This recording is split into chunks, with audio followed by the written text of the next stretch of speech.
मुझे यकीन नहीं हुआ कि ये कैसे हो सकता है। 44 लोग। गुस्से से ना इस वक्त भी शरीर में एक सिरहन से उठती है। सोचा ये दरिंदे, ये जानवर, इंसान के भेष में भेड़िए, आखिर इनकी सजा क्या है? ये इंसान नहीं है, ये जानवर हैं, ये भेड़िए हैं, ये दरिंदे हैं। जब ये खबर अब आपको पता लगी, हो सकता है अब तक आपको पता ही ना हो, कहीं नहीं है ये खबर, कोई नहीं आपको बताएगा, कहीं मीडिया में कोई चर्चा नहीं, कोई डिबेट नहीं, कोई आंदोलन नहीं, कुछ नहीं। सोचिए ना, केरल में इतनी क्रूर घटना हुई, आपको पता चला? कहीं कोई शोर आपने सुना? कोई हो हल्ला, कोई हंगामा, कोई विरोध प्रदर्शन, कोई कैंडल मार्च, कोई सियासी मार्च? रेप पर्यटन तो बहुत होता है ना, कोई रेप पर्यटन कुछ भी हुआ? कुछ पता लगा आपको? नहीं पता लगा होगा। क्यों, कैसे? मतलब किसी को केरल की बेटी की फिक्र नहीं है क्या?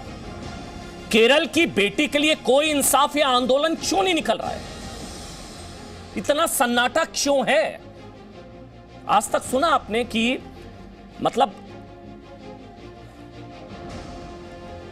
अगर 44 लोगों ने 17 साल की नाबालिग से रेप किया, कोई इस पर बात करने को तैयार नहीं है। लगा लीजिए किसी भी चैनल आप लगाइए, कहीं कोई डिबेट नहीं होगी। मैंने सोचा ताल ठोक के आज इस पर किया जाए, केरल की बेटी को इंसाफ दिलाने के लिए। केरल की बेटी के इंसाफ के लिए कोई कुछ क्यों नहीं बोल रहा है? किसी को दर्द या वो गुस्सा क्यों नहीं आ रहा है?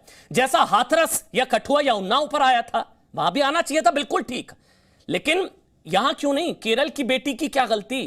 केरल के मलप्पुरम की बेटी के लिए कोई इंसाफ की मांग क्यों नहीं कर रहा है? मैं सवाल पूछ रहा हूं सीधे सीधे।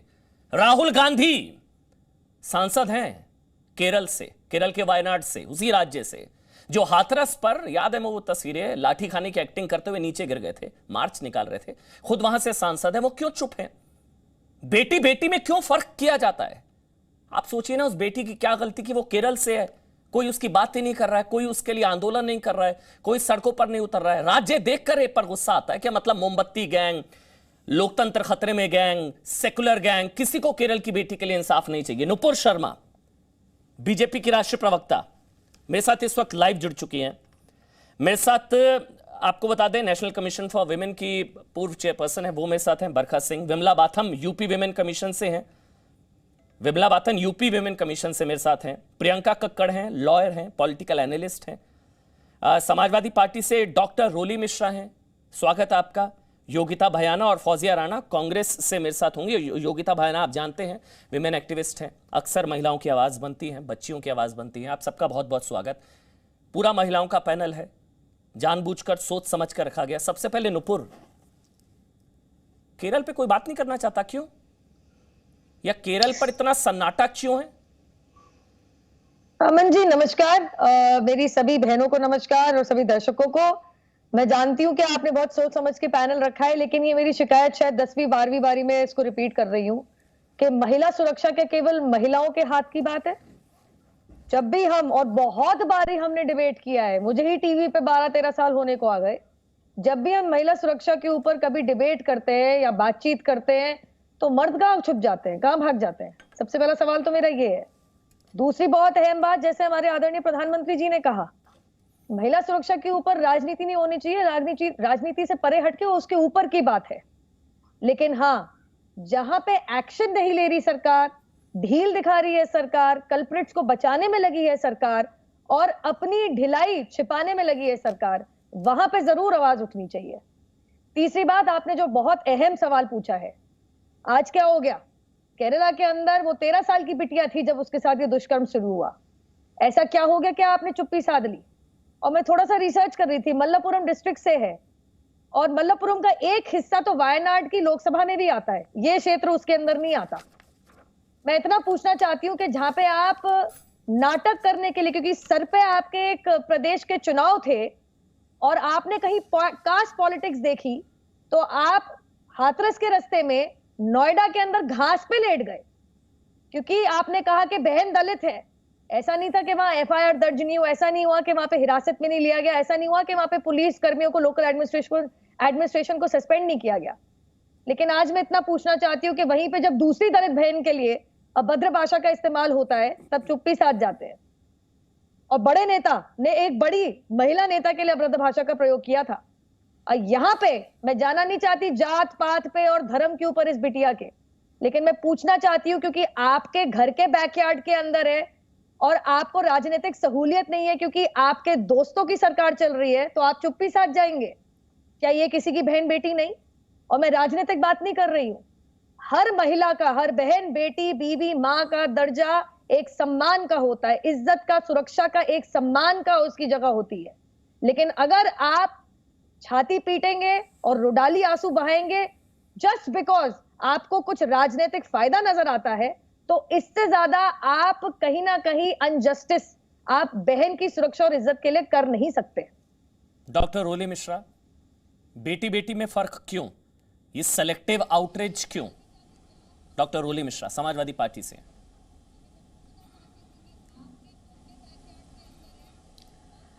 अमन जी, मैं जो यहाँ पर बैठी हूँ, मुझे याद है कि 2014 में जब बदायूं कांड हुआ था तब भी मैं ताल ठोक के कई कार्यक्रमों में बैठा करती थी।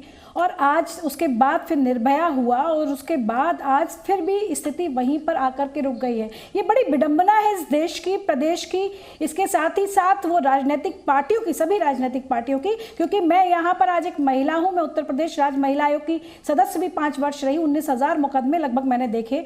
तो मैं आज पूरी विश्वसनीयता के साथ, विश्वास के साथ ये बात कह सकती हूं कि कहीं पर जब आप किसी भी बच्ची से कोई अपराध की बात आती, सबसे पहले तो मैं साधुवाद देना चाहती हूं, धन्यवाद देना चाहती हूं जी न्यूज़ को, पूरे आपके जी मीडिया ग्रुप को, कि जिसने ये बात आज उठाई।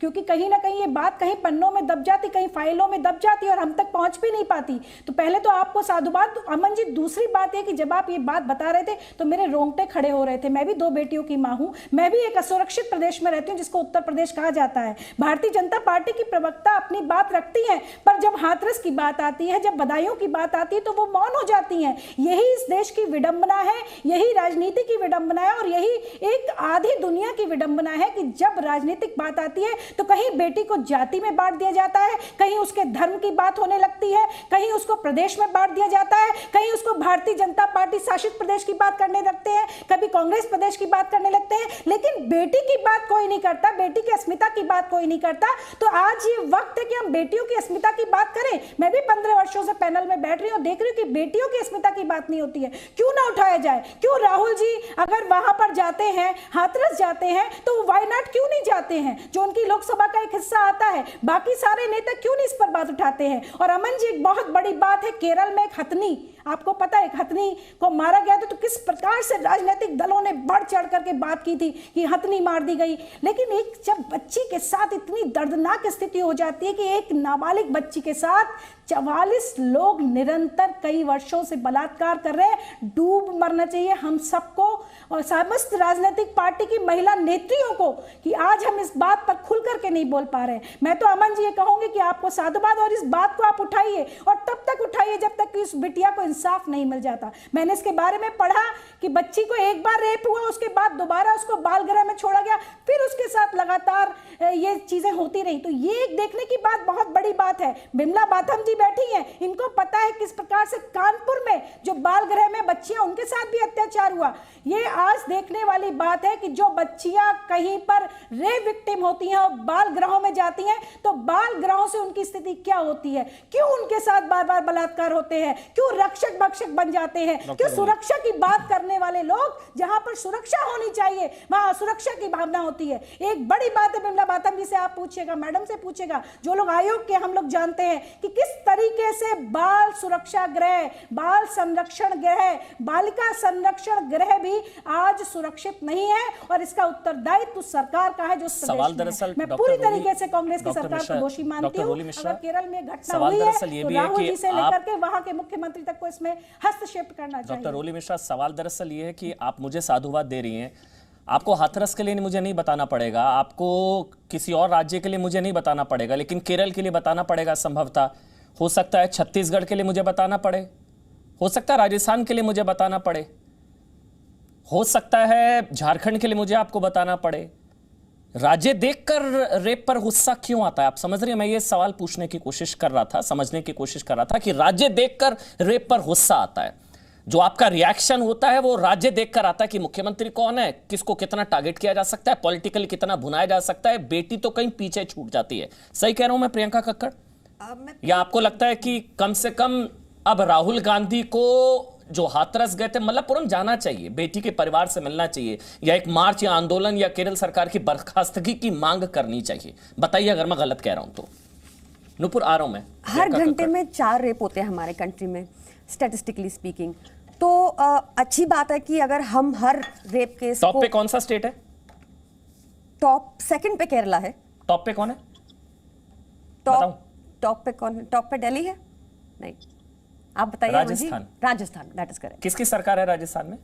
आई don't want to get into the politics of it, क्योंकि मैं लॉयर हूं। आपने मुझे एक लॉयर के तौर पे बुलाया, let me speak the law first. चलिए ठीक है। सो मैं ये कह रही थी कि चार केसेस हर घंटे में होते हैं, एंड बहुत अच्छा होगा कि अगर सारे केसेस हाईलाइट हो जाएं, तो that is a very good possibility. I don't want to get into the politics of it. जो एक चीज आप पूछ रहे हैं कि सिलेक्टिवली क्यों उठाया गया, सिलेक्टिवली मुझे ऐसा लगता है कि अगर आप हाथरस से कंपेयर करेंगे, फॉर एग्जाम्पल, वहां पे कुछ केसेस में आपने देखा होगा, उन्नाव में देखा, हाथरस में देखा, कि अक्यूज्ड के डिफेंस में एक स्पेसिफिक पार्टी जमीन पर उतर आती है। तो ये जहां जहां भी दिखने को मिलेगा, यहां तो आपको आवाज उठानी ही पड़ेगी, नहीं तो ये मसले दब जाएंगे। अगर अक्यूज्ड के फेवर में एक पार्टी खड़ी हो जाती है, अगर पुलिस स्टेशन में एक पीड़िता के पेरेंट्स जाते हैं रिपोर्ट लिखवाने और उनको भेज दिया जाता है, चक्कर कटवाया जाता है, अगर पोस्टमार्टम में डॉक्टर रिपोर्ट बना के बताता है कि रेप हुआ था और उस डॉक्टर को सस्पेंड कर दिया जाता है, तो आप देखेंगे कि यहां पर ऑब्वियसली कैंडल लाइट मार्च आपको ज्यादा दिखेंगे, यहां पर आपको सब कुछ ज्यादा दिखेगा। That is natural and that is how it. राज्य देखकर नहीं होता, राज्य देखकर नहीं होता। मेरे as a lawyer I can not say that, I am a lawyer. राज्य देखकर नहीं होता, but I can see as a lawyer कि कहां डिफरेंस, क्यों एक जगह ज्यादा शोर मचा, जैसे एक लड़की को रात को जला दिया गया फॉर एग्जांपल, बिना पेरेंट्स की परमिशन के, बिना पेरेंट्स को उसको, तो वहां तो आउटरीच होना ही चाहिए था। एक पूरा आर्मी लगा दी जाती है कि आप उस स्टेट में ही नहीं घुस सकते। इतनी आर्मी की जरूरत ही नहीं थी। मतलब एक रेप विक्टिम के पेरेंट्स से मिलने नहीं दिया जा रहा, ये कौन सा लॉ था? मैंने पहली बार देखा। तो I think that is why you see the. अच्छा, आपको नहीं लगता कि कोई सेलेक्टिव आउटरीच होता है या जानबूझकर चुप्पी साधी जाती है? ऐसा कुछ नहीं होता।